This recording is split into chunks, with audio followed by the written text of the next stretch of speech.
So hi guys, my name is Sharilyn Dumbo, BSHM4, and for today we will gonna make a 3 types of cupcake, Halloween cupcake, flower cupcake, and Christmas cupcake. Let's go! At ayan nga, ang aking ginawa ay iba't ibang klase ng mga flowers and tuturo ko sa inyo ngayon kung paano ko ito nagawa.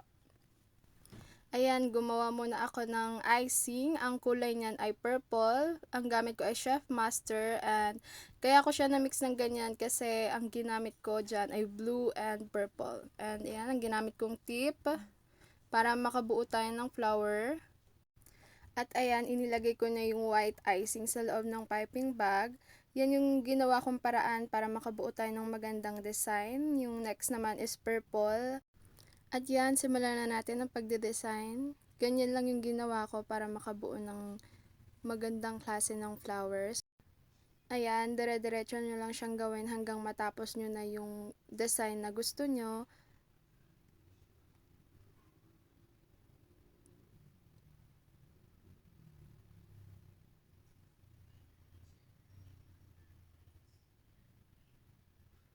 Yan, after that, naglagay ako ng konting bilog sa gitna and gumamit ako ng piping tip para pang design doon, harangan yung butas na sa gitna.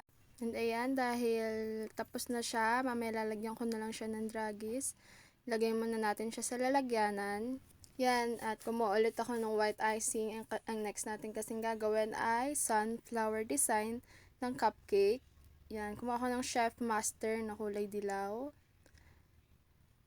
Yan, tuloy-tuloy lang ang halo hanggang ma-achieve natin kung ano yung gusto nating kulay. And ayan, maglalagay din pala ako dito guys ng color red para mas ma-achieve ko yung pinaka parang orange yellow na design ng cupcake. Yan. Sa pag-mix, tingin ko dyan is okay na siya. Satisfied na ako sa kulay niya. Nilagay ko na siya sa piping bag. Yan. Yan. Gumawa lang ako ng mismong design doon sa piping bag kasi madali lang naman yung gawa ng paraan kapag gusto mo ng sunflower. Yan. Simulan na natin ang pagde-design. Ganun lang ulit. Dire-diretso lang hanggang sa umabot na siya sa medyo gitna. Kasi ang next naman natin ilalagay dyan ay color brown.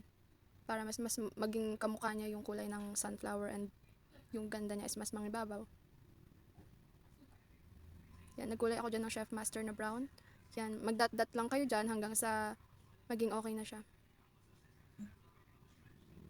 Yan, gumamit lang pala ako ulit ng natirang yellow dito na color. Tapos naglagay ako ng Chef Master na green. Yan, para walang sayang na icing, di ba?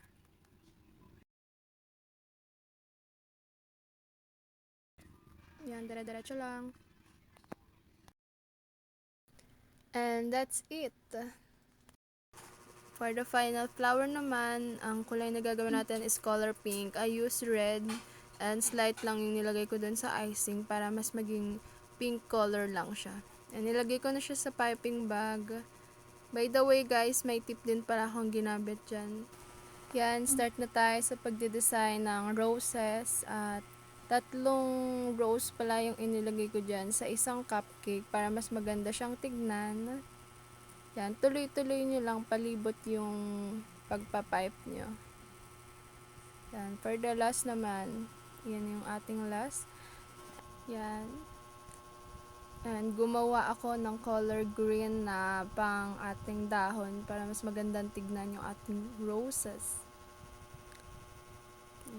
Next naman, maglalagay na tayo ng white ragi sa ating roses. Lalo siyang elegant tignan pag may ganyan siyang design. Yung pati yung violet na yung flower na yan is nilagyan ko din para mas maganda. And here are the outcome. Sobrang ganda niya, di ba? At ang linis niyang tignan. Next design naman ay gagawin natin ang Halloween cupcake. Yan ang aking ginawa dyan. Nag-cover muna ako ng white sa icing. Bale, pauumbukin natin siya hanggang ma-achieve yung gusto nating hulma doon sa ating cupcake design. Yan, dire-diretso lang siya hanggang sa magawa nun yan. Yan, and sinunod ko dyan yung second cupcake. Magkaiba naman sila ng design. Pares lang sila na may ganyang white na background. Yan, design na natin siya ng mata.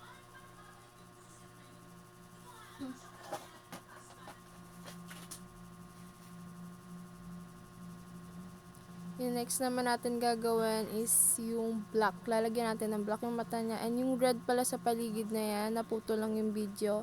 Kaya hindi natin siya ganong naisama. Yan ang ating eyes Halloween design. And yan, for the next design naman, ang another scary na Halloween cupcake design. Yan, yung bibig niya dyan is tinahi siya. Yan ang ating magandang design na scary. Yan, ang next naman is ilong niya. And yung next naman natin is yung eyes naman niya. Oh, diba? Ang ganda. For the last design ng ating Halloween cupcake design, ang gagawin naman nating kulay dito ay color orange. So, nag-combine lang ako dito ng color yellow and color red para ma-achieve natin ng orange color ng ating icing. At ayan, satisfied na ako sa kulay niya. Pwede na natin siyang ilagay sa cupcake.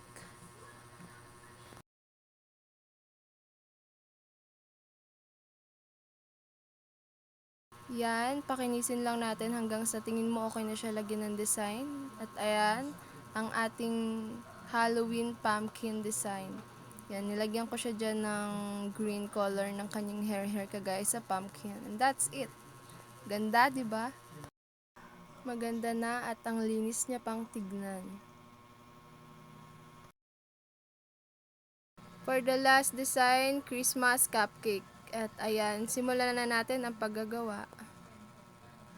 Christmas cupcake design, ang gagamitin ko namang color dito ng icing is color green. Yan, nag-combine na ako dyan ng forest green tsaka ng light green para ma-achieve yung color na yan. Yan, dire-diretso lang sa paghalo hanggang sa mawala na yung kulay white na kulay ng icing. Dito naman, gumawa naman ako dito ng red icing at nilagay ko siya sa piping bag. Ayan, gumawa din ako ng shape design ng parang dahon ng kakalabasan yan.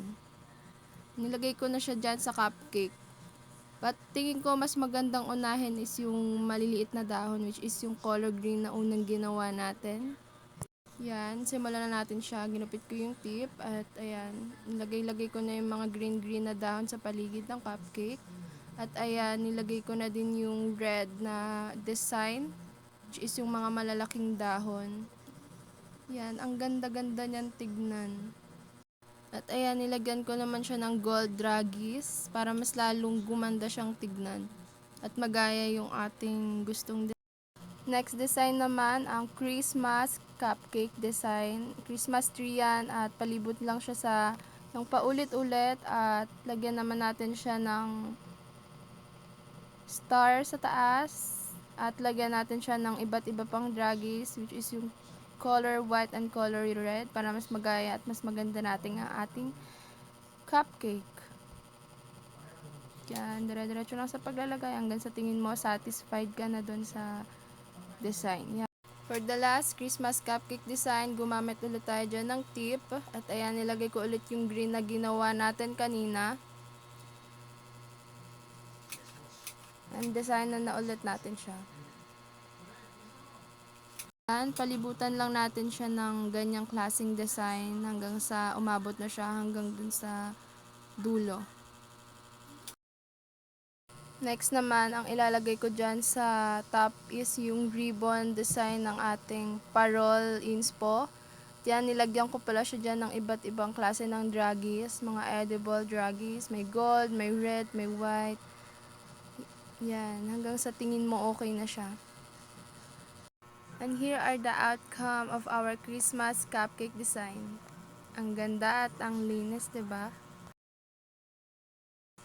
At ito nga pala ang ating mga ginawa. Christmas cupcake design, Halloween cupcake design, and flower cupcake design. That's all. Thank you.